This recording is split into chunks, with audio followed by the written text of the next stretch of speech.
এই মসজিদের টাকা আত্মসাৎ করছে, এই মামলার বাদী আমি। আগামী কালকে 10 তারিখে হাজিরা। আমি বাদী হওয়ার পরে আমাকে বিভিন্ন ধরনের হুমকি ধামকি দেওয়া হয়, যদি মামলা না তুলে নেই আমাকে এটা কিছু করে ফেলাবো। তারপরে আমি বলছি যে আমি আমার জীবন থাকতে আমি মামলা তুলতে পারবো না, মসজিদের টাকা আত্মসাৎ করছে।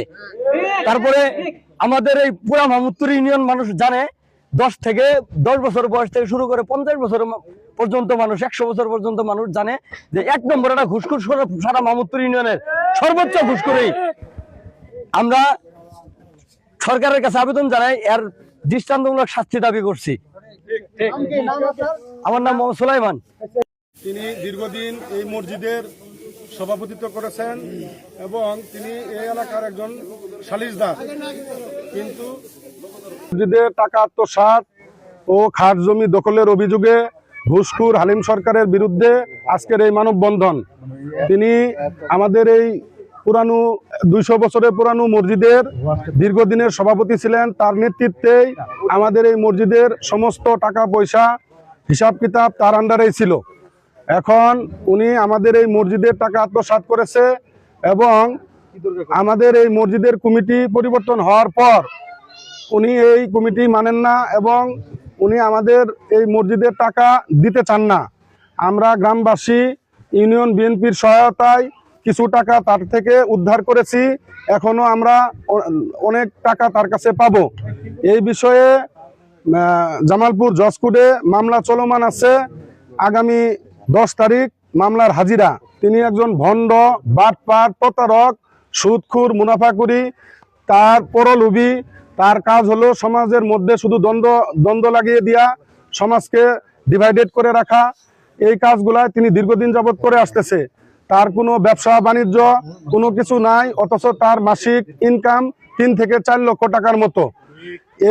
এই অবস্থায় আমরা গ্রামবাসী অনেক অন্যায় অত্যাচারের মধ্যে পড়ে গেছি। আমরা এই অন্যায় অত্যাচার থেকে আমরা নিস্তার চাই, আমরা তার বিচারের দাবি জানাইতেছি।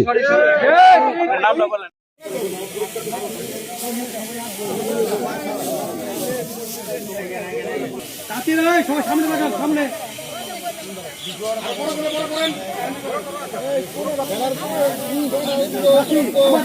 আমাদের টাকা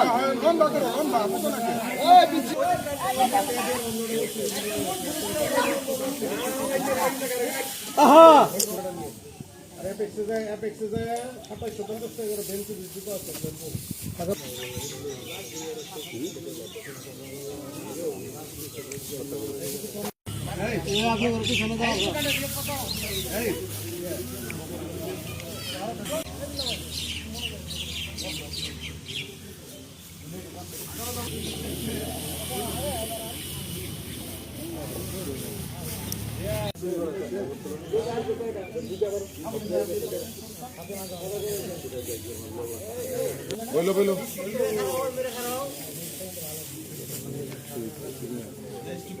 সবাই সোজা হন, আপনার সোজা হন।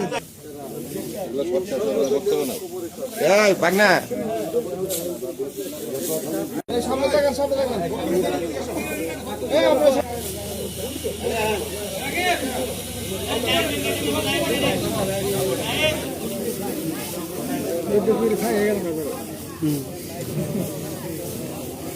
শুরু করেন সবাই।